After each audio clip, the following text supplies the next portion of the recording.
दोस्तों एक बार फिर से आप सभी का स्वागत है। मैं प्रमोद कुमार और आप सभी देख रहे हैं सचिन यातक। दोस्तों आज हम एक ऐसे चेहरे से आपको रूबरू करवाएंगे जिस चेहरे से शायद आप परिचित पहले से भी होंगे। हम आपको आज मिलवा रहे हैं आनंद आर्या जी से, जो कि झारखंड का लाडला कहे जाते हैं। आनंद जी, आपका सबसे पहले हमारे चैनल में बहुत बहुत स्वागत है। प्रमोद जी, बहुत बहुत धन्यवाद जो आपने इतना समय निकाल करके किसी विशेष मुद्दे पर चर्चा करने के लिए आज तैयार हुए हैं। और आपके तमाम दर्शकों को मेरा नमस्कार, जितने भी दर्शक हैं सभी को मेरा प्रणाम। सबसे पहले दोस्तों हम आपको बतलाना चाहेंगे, क्योंकि अभी हमारे देश में लोकसभा का आम चुनाव होने जा रहा है और हम कुछ इनसे खास बातचीत करेंगे इलेक्शन के संबंध में लेकर के। इलेक्शन से संबंधित कुछ बातें करेंगे इनसे। आनंद जी, सबसे पहला जो सवाल आपके लिए है, पहला सवाल है कि इस बार पीएम कैंडिडेट हमारे देश के लिए कौन? देखिए, पीएम कैंडिडेट की बात आप कर दिए ना, तो आप देखेंगे तो जितने भी पार्टियां हैं सबसे पहले तो पार्टी को देखना होगा। और पीएम वही बनते हैं जिस पार्टी में विशेष बहुमत होता है और ज्यादा बहुमत होता है। तो यहाँ पे देखना होगा, बीजेपी को लेकर के चलेंगे तो उसका तो सभी लोग जानते हैं कि पीएम कैंडिडेट कौन है, वो तो श्री नरेंद्र मोदी है। लेकिन आप कांग्रेस की तरफ यदि आप निगाह करेंगे तो उसमें आज तक कंफर्म नहीं हो पाया है, लेकिन लोग मानते हैं कि राहुल गांधी ही बनेंगे। कांग्रेस में यदि बहुमत आएगा, बहुमत की सरकार बनता है और कांग्रेस का बहुमत आ गया तो सभी लोग जान रहे हैं कि राहुल गांधी ही बनेंगे। लेकिन उसका जो है पुष्टि नहीं किया गया है, तो ये कहना गलत होगा कि कांग्रेस से कौन है, लेकिन बीजेपी से तो कंफर्म है। कंफर्म है, ठीक है सर। लेकिन आप इस बार प्रधानमंत्री के रूप में किस चेहरे को देखना चाहते हैं एक बार फिर से?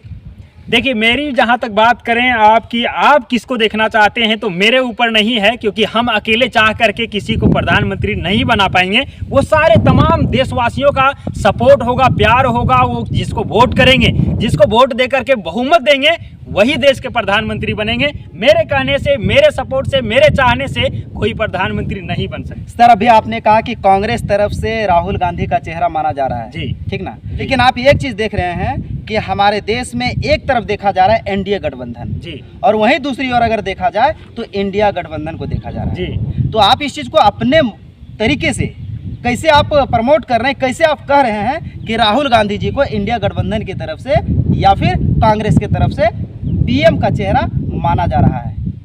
देखिए, जहाँ तक आपने कहा कि जो यूपीए है, पहले तो यूपीए था, अब इंडिया हो गया है, इंडिया अलायंस जिसको कहते हैं। अब देखिएगा कि इंडिया अलायंस में जो भी उभरता हुआ चेहरा है, जितना भी रिस्पॉन्सिबिलिटी है, उसमें तो करता धरता कोई और है, लेकिन जो मेन फ्रंट पर जो चेहरा रहता है वो राहुल गांधी का रहता है। इसीलिए हम कह रहे हैं कि राहुल गांधी हो सकता है इंडी गठबंधन से प्रधानमंत्री का उम्मीदवार हो सकते हैं। ये बातें हमने कहा है। अच्छा, तो सर प्रधानमंत्री के रूप में अगर राहुल गांधी को प्रमोट किया जाए इंडिया अलायंस की तरफ से, जी, तो क्या लगता है कि राहुल गांधी नरेंद्र मोदी जी को, जो कि आज काफ़ी कद्दावर और पूरे विश्व में डंका मोदी सरकार के नेतृत्व में भारत का बज रहा है, ऐसा कहा जा रहा है आम जनता के द्वारा, और ये काफ़ी सोशल मीडिया में वायरल भी है, तो इस बात से आप कहाँ तक सहमत हैं? देखिए, जहाँ तक आप सोशल मीडिया में वायरल की बात कहें तो जरूर वायरल है, लेकिन किस मोटिव, किस विश्वास और किस मुद्दे पर वायरल है ये भी आपको देखना होगा। राहुल गांधी का वीडियो देख लीजिए, सबसे पहले आपको मिलेगा कॉमेडी का वीडियो, फनी वीडियो मिलेगा, उसके ऊपर मीम्स बनाया गया वो वीडियो मिलेगा। आपको ये कहीं नहीं मिलेगा कि हमारे देश को मिशन और विजन को लेकर के राहुल गांधी कहीं बात कर रहे हों। राहुल गांधी का बात कहाँ होता है? आप हाल फिलहाल कहीं देखे होंगे कि हिंदू धर्म में एक शक्ति शब्द है, उस शक्ति के खिलाफ लड़ रहे हैं। तो आपका कहने का अर्थ क्या है? आप देश का मुद्दा रखिए ना, आप देश के विकास का मुद्दा रखिए ना, आप देश के गांव का, गरीब का विकास का मुद्दा रखिए ना। आप सरकार बनेंगे तो क्या आप हिंदू के खिलाफ हो जाएंगे? आपके बयानों से, राहुल गांधी के बयानों से यही तो साफ हो रहा है। हिंदू धर्म में एक शब्द है शक्ति, और हिंदू धर्म में शक्ति शब्द क्या होता है? मातृशक्ति होता है, दुर्गा शक्ति होता है, माँ बहन का जो होता है शक्ति, उस शक्ति को पूजा किया जाता है। और उसके खिलाफ यदि कोई लड़े तो आपको लगता है कि वो व्यक्ति देश का भलाई कर सकता है? अच्छा सर, आपने कहा कि शक्ति के खिलाफ, शक्ति के खिलाफ कहने का मतलब आपने सही समझा जी कि मातृशक्ति, इस तरह का उन्होंने एक्सप्लेन किया था क्या? आपको क्या लगता है? नहीं, आपको क्या लगता है? मेरा कहने का मतलब है कि हमें लगता है कि कोई भी राजनेता, जी, कोई भी देश के जो शीर्ष नेतृत्व करता होते हैं, वे इस तरह का सवाल कभी नहीं उठा सकते हैं। और उनका जो यह बात कहने के पीछे जो मंशा होगी वह जरूर होगी कि जो आज एक शक्ति है जो हमारे देश की एकता और अखंडता को तोड़ने का जो काम कर रहे हैं, उनके खिलाफ हमारी लड़ाई है। और इसकी लड़ाई आपकी भी है, ये लड़ाई हमारी भी है, पूरे देशवासियों की इस तरह की लड़ाई होनी चाहिए। देखिए तो आप प्रमोद इस जी, बात से कैसे सहमत हैं बात कि यहाँ राहुल गांधी जी एकदम शक्ति के खिलाफ लड़ रहे हैं? देखिए यहाँ पे ये चीज आप कैसे यदि आप बात को देखेंगे ना, उनका कहने का जो तात्पर्य है ना, उसको यदि आप देखेंगे तो आपको बिल्कुल लगेगा कि हिंदू धर्म, उनको यहाँ पे हिंदू धर्म कहना ही नहीं चाहिए था। वो कहते कि शक्तिशाली नेताओं के खिलाफ हम लड़ रहे हैं, या फिर वैसे शक्तिशाली जो भ्रष्ट बन गए हैं, जो अपना जो जड़ है वो जमीन में जमा चुके हैं, उसके खिलाफ लड़ रहे हैं, उस शक्ति के खिलाफ लड़ रहे हैं। उनको तो अपने बयान में बोलना चाहिए था ना इस बात को, लेकिन वो इतना ही बोल करके चुप क्यों हो गए? अच्छा, कौन सा बयान में कहा था सर उन्होंने? उन्होंने ही तो कहा था। कौन सा बयान में? कौन सा बयान में? जिस दिन बैठक था जहां से मुंबई का कोई स्टेडियम था, वहां पे उन्होंने अपने ही बयान में इस बात को कहा है। ये तो पूरे सोशल मीडिया पर वायरल है। तो इसमें आप यदि कहेंगे कि सोशल मीडिया पर वायरल की बात, तो राहुल गांधी का विकास को लेकर के मुद्दा और अपने देश के एक कदम आगे ले जाने के मुद्दा पर उसका मीम्स और वीडियो वायरल नहीं होता है, बल्कि वहीं होता है जहां मजाक किया जाता है। आप किसी को पूछिएगा ना कि आप राहुल गांधी को जानते हैं, अधिकतर लोग आपको कहेंगे जानते तो हैं, लेकिन किस रूप में जानते हैं? एक मजाकिया के तौर पर, एक कॉमेडियन के तौर पर, एक आप देखेंगे तो कॉमेडियन जो होता है, एक्टर होता है, उसके तौर पर जानते हैं। तो ये कहाँ हो गया? अरे आप अपना चेहरा बनाइए ना नेता को लेकर के। आप बताइए सर, कांग्रेस के जो शीर्ष नेतृत्वकर्ता आज हैं जी, माननीय श्री राहुल गांधी जी हैं। राहुल गांधी जी के द्वारा भी पूरे देश स्तर पर देखा गया है। एक साल पहले अगर देखें तो भारत जोड़ो यात्रा किया गया, जो लगभग कश्मीर से लेकर कन्याकुमारी के बीच यात्रा किया गया, या फिर कन्याकुमारी से कश्मीर के बीच किया गया था। दोनों में से मतलब लगभग पूरे देश का दौरा किया गया था जी। उसके बाद पुनः देखिए, इस बार जो आप बता रहे हैं कि मुंबई में किसी स्टेडियम में हुआ था, मुंबई के किसी स्टेडियम में भारत जोड़ो न्याय यात्रा किया गया था। बिल्कुल। तो आप इस बात से कहां तक सहमत हैं? हमारे देश में भारत जोड़ो यात्रा की जरूरत थी या फिर भारत जोड़ो न्याय यात्रा की जरूरत थी या नहीं? आप इस बात से कहां तक सहमत हैं? आप इस पर क्या कहना चाहते हैं? देखिए, सबसे पहली बात है कि राहुल गांधी ने जो यात्रा आज निकाला है और कुछ दिन पहले जो निकाले थे कि भारत जोड़ो यात्रा, तो हमारा भारत टूटा कहाँ है भाई? भारत को जोड़ना है तो पाकिस्तान में निकालिए ना, पाकिस्तान को अपने देश से जोड़ना है, क्योंकि अखंड भारत बनाना है हमको। हमारा भारत तो जुड़ा हुआ है। आप जाकर के बांग्लादेश में निकालिए ना, बांग्लादेश को जोड़िए हमारे देश से, क्यों अलग हो गया? जाकर के नेपाल में निकालिए ना, जाकर के भूटान में निकालिए ना, वहां भी क्यों नहीं निकाल रहे हैं? जाकर के अफगानिस्तान में निकालिए, पूरे देश को जोड़िए। और अखंड भारत का यदि सपना उनका रहता तो हम बिल्कुल कहते हैं कि भारत जोड़ो यात्रा जो है वो सफल है। लेकिन ये जब अपने ही देश में भारत जोड़ो यात्रा के नाम पर जब ये प्रोपेगेंडा फैलाने का काम कर रहे हैं, तो ये बिल्कुल खिलाफ है और ये होना ही नहीं चाहिए। हमारा देश टूटा कब है? आप लोगों को क्या संदेश देना चाहिए? ये सर सोचने जोड़ा कब जाता है? किसी चीज को जोड़ा कब जाता है? जब वो टूटता है। तो क्या आपको लगता है कि मेरा देश टूटा हुआ है? और टूटा है, पाकिस्तान अलग हुआ है, बांग्लादेश अलग हुआ है, उसको जाकर के जोड़िए। ये तो आज़ादी, हमारा देश जब आज़ाद हुआ था 15 अगस्त 1947, उससे पहले हमारे देश। अच्छा छोड़िए, उसको छोड़िए। 1971 में देखा गया कि बांग्लादेश हमारे देश से टूट करके बनाया गया, है ना। एक चीज ये बताइए कि हमारा देश टूटा हुआ कहाँ है? आखिर इसीलिए तो भारत जोड़ो यात्रा की शुरुआत इसीलिए तो किया गया। शायद उनकी मंशा ये हो सकती है, इस देश की सबसे पहले आबादी क्या है? इस देश की आबादी कितना है? हर चीज़ अपने आप में 100% होता है जी। तो इस देश में आबादी जो SC, ST, OBC माइनॉरिटीज हैं, उनकी जनसंख्या कितनी है? उनकी जनसंख्या है 85% जी। तो आज जो राहुल गांधी जी कर रहे हैं, मेरे हिसाब से लगता है कि कहीं ना कहीं उनका मानना सही है और उनका जो मांग है वह सही है। अच्छा, क्योंकि आज देखा जा रहा है सर, उनका मैंने स्टेटमेंट भी मैंने सुना है, कई भाषण भी मैंने सुना है उनका। उन्होंने क्या कहा कि हमारे देश के जो लोकसभा या फिर राज्यसभा या फिर कितने भी होते हैं, उनका सचिवालय में उच्च स्तर के पदाधिकारी कितने हैं जी, उसकी जाति किस जाति में आते हैं? यदि हम जाति सोचने वाली बात है सर, सोचने वाली बात है सर। अगर उसमें क्या बताया गया कि 3 है OBC, बाकी 87 क्या है? अपर कास्ट के लोग हैं। तो कहने का मतलब है हमारा देश हिंदू बाहुल है, इस बात से तो इग्नोर नहीं करेंगे आप। बिल्कुल, हाँ, हिंदू बाहुल तो है। हिंदू तो सभी हैं सर, बिल्कुल सभी तो नहीं है। हिंदू बाहुल हैं, मतलब ज्यादा संख्या बाहुल में जितने हैं वो तो सभी है ना, हिंदू है। हाँ जी बिल्कुल। मान लीजिए हमारे देश की जनसंख्या अगर हिंदुओं की संख्या देखा जाए तो 70% है। बिल्कुल। अगर 70% है तो सभी हिंदू हैं, तो हिंदू के बीच में, एक हिंदू से दूसरे हिंदू के बीच में ये फर्क क्यों, ये नफरत क्यों? इसलिए तो शायद इसकी जरूरत पड़ी, भारत जोड़ो न्याय यात्रा की, भारत जोड़ो यात्रा की। अच्छा एक बात, शायद इसलिए उन्होंने इस यात्रा को निकालने का जरूरत समझा। अच्छा एक बात आपसे हम पूछना चाहेंगे, वैसे आप हमसे सवाल किए हैं तो आपको हम बता दें कि सबसे पहली बात, भारत जोड़ो यात्रा सफल हो पाया है क्या? आपने जो बोला कि गरीबों को जोड़ने का बात किया गया, ST SC जो नीचे तबके के लोग हैं उनको जोड़ने का काम किया गया, भारत जोड़ो यात्रा सफल हो पाया?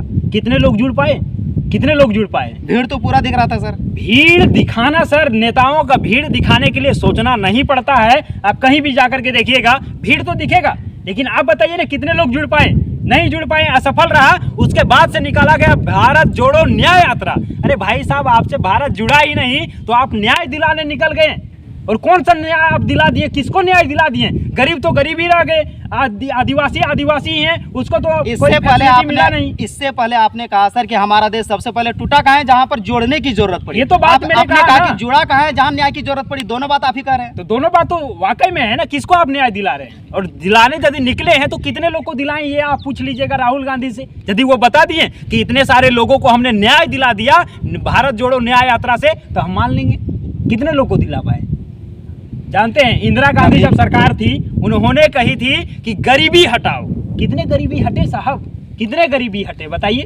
गरीबी तो नहीं हटा, लेकिन कांग्रेस धीरे धीरे हट रहा है। अच्छा एक चीज आपको मानना पड़ेगा सर, 2014 से पहले हमारे देश में कांग्रेस की शासन व्यवस्था थी। बिल्कुल। उस समय तक वर्ल्ड हंगर इंडेक्स में भारत जो है गरीबी रेखा के मामले में 55वें नंबर पर था जी, और वही आज देखा जा रहा है तो 100 से ऊपर जा चुका है। और आज देखा जा रहा है कि पाकिस्तान से भी नीचे जा चुका है। हमारे देश का विकास के स्तर को अगर देखा जाए, पाकिस्तान से भी नीचे जा चुका है, बांग्लादेश से भी नीचे जा चुका है। इस बात से आप कहाँ तक सहमत हैं?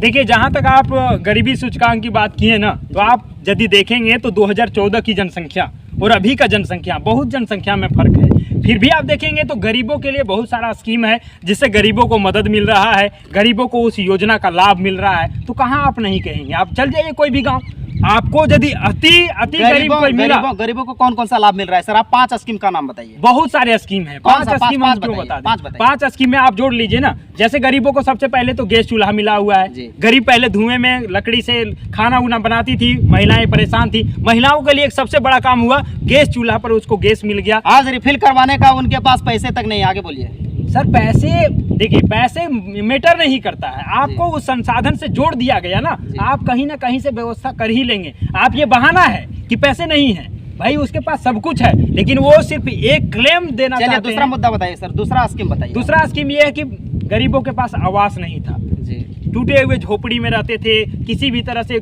कच्चे मकान में रहते थे, उनको प्रधानमंत्री आवास मिला। वो प्रधानमंत्री आवास में अभी बढ़िया से रह रहे हैं। आप किसी भी गांव में जाकर के देखेंगे तो शायद ही आपको कोई गांव होगा जहां पे कच्चा घर में लोग रहते हैं, ये मिल जाएगा आपको।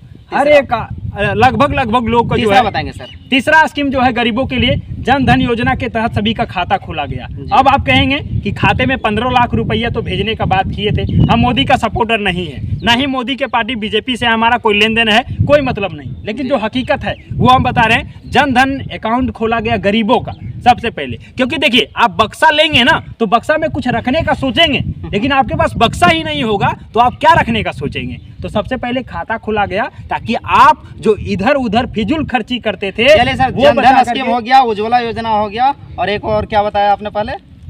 पहले गैस का बताया, उसके बाद चलिए सर 3 हो गया। उसके बाद आप देखिए चौथा, आप यदि देखेंगे तो गांव में अभी नल जल योजना के तहत जो है सुविधाएं पहुंच रहा है। बहुत सारे सुविधाएं हैं जो गांव में चला जा रहा है, और गांव के नल जल योजना के तहत लोगों को पानी पीने के लिए, नहाने धोने जो भी यूज है वो करने के लिए पहुंच रहा है। तो ये सारा चीज तो है जी। पांचवा आप देखिए, सड़क जोड़ा गया गाँव को, तो गरीब से लेकर के सारे तबके के लोगों के लिए हो गया। किस गाँव में सड़क नहीं बना हुआ बताइए? किस गाँव में सड़क नहीं है? हर एक गांव में, अभी लगभग गांव में आपको सड़क मिल जाएगा। और लोग सड़क बन जाता है ना तो विकास का काम वहीं से चालू होता है। और अब सड़क यदि बन गया है, जैसे पटरी बन जाता है तो ट्रेन दौड़ने लगती है, सड़क बन गया है तो अब विकास भी दौड़ेगा और गांव का भी विकास होगा, गरीब का भी विकास होगा, नीचे तबके के लोगों का विकास होगा, एसटी का विकास होगा, एससी का विकास होगा, और जितने भी लोग हैं पूरे समाज में, पूरे समाज का विकास होगा। ये आपको मानना होगा। एक चीज बताइए, 2014 में मोदी सरकार अपने भाषणों में कहा था कि 2 करोड़ प्रत्येक साल युवाओं को हम रोजगार देंगे।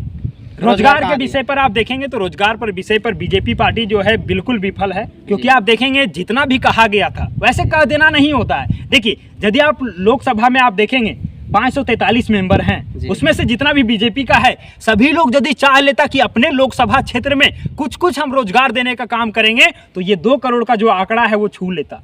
लेकिन आप देखेंगे रोजगार के विषय में बिल्कुल भी विफल है, ये कोई भी इग्नोर नहीं कर सकता है। कोई गरीबों के खाते में 15 लाख से ज्यादा भी आ गया है। गांव में यदि आप जाकर के देखेंगे वो कैश के रूप में तो उनके खाते में पड़ा हुआ नहीं है कि हमारे खाते में 15 लाख रुपया है, लेकिन 15 लाख का योजना दिया गया है, 15 लाख का काम दिया गया है, तो वो तो आ गया है ना। तो इससे क्या लगता है, पूर्ववर्ती सरकार योजना नहीं देते थे क्या? योजना, लेकिन इस तरह का वादे तो नहीं किए थे ना आप। इस प्रकार का वादे नहीं किए थे कि हम 15 करोड़ प्रत्येक भारतीय के रूप खाते में जाएगा या फिर 5 लाख जाएगा। हाँ, ऐसा तो उन्होंने कहा नहीं था सर। हाँ, 15 लाख की बात है, वैसा तो कहा नहीं।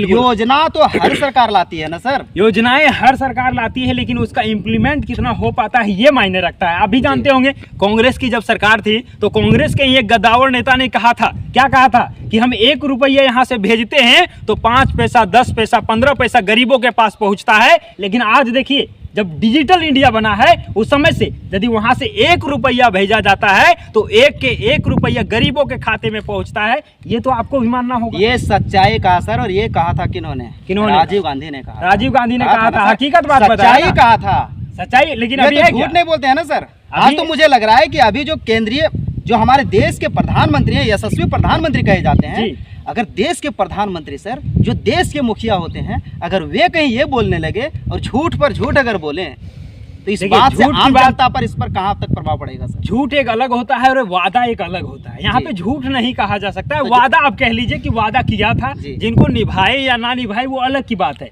लेकिन झूठ कहना होता है कि हमने नहीं किया और वो कह दिए। आप वादा कर लिए, वादा किए और अगर उस चीज की पूरा नहीं किए तो आप झूठे कहलाएंगे। उसको झूठा नहीं कह सकते, वादा नहीं पूरा कर पाए ये हो सकता है, लेकिन झूठ कहना होता है ना। जैसे हमने कहा हम 1 रुपया कमा रहे हैं, आपको हम कह रहे 10 रुपया कमा रहे हैं, तो वो झूठ हुआ क्योंकि हमने झूठ बोला। लेकिन वो वादा पहले किया जाता है, उसके बाद पूरा कर पाए या ना कर पाए वो अलग बात है। ये चीजें हैं, तो आपको ये देख करके चलना ही होगा। झूठ तो इसको कह सकते हैं सर, क्योंकि आज हम आपको बोल दिए सर कल हम आपको 10,000 रुपये देंगे सर, लेकिन हम एक तरह से वादा कर लिए, कमिटमेंट किए, वादा ही है। कल अगर हम नहीं दिए तो आप तो हमें धोखेबाज कहेंगे ना कि यार धोखा दे दिए। आप दोनों एक दूसरे का पूरक है सर, लेकिन आप दूसरे का पूरक है। अच्छा, आपको क्या, किस बात पर लगता है कि झूठ बोले हैं? क्या झूठ लगता है आपको? उन्होंने ये तो नहीं कहना चाहिए उन्हें कि 15 लाख प्रत्येक भारतीय के खाते में जाएंगे। खाते में जाएंगे, उन्होंने जिस बेसिस पर कहा होगा उस समय की परिस्थिति के अनुसार बहुत बातें होती हैं कि हमने तो अभी कह दिया, लेकिन वो चीज़ें धरातल पर नहीं उतर पाता है, तो उसका जिम्मेवार तो हम नहीं हैं। वो तो सरकार जाने की वो किस बेसिस पर कहे थे और वो पूरा नहीं हो पाया तो वो जिम्मेवार है। इसमें तो हम तो कुछ नहीं कह सकते। चलिए दोस्तों, तो ये थे आनंद आर्या जी के साथ, जो झारखंड के लाडला कहे जाते हैं, उनसे खास बातचीत एक विशेष मुद्दे पर। वह मुद्दा था हमारे देश के इस बार पीएम का चेहरा कौन, या फिर आप पीएम के रूप में किन्हें देखना चाहते हैं। इस पर खास बातचीत हम देख रहे थे। आपसे मिलते हैं हम किसी अगले वीडियो में, तब तक के लिए आप हमें इजाज़त दिए। बहुत बहुत नमस्कार, जय हिंद। तब तक आप हमें इजाज़त दीजिए। जय हिंद। जय हिंद।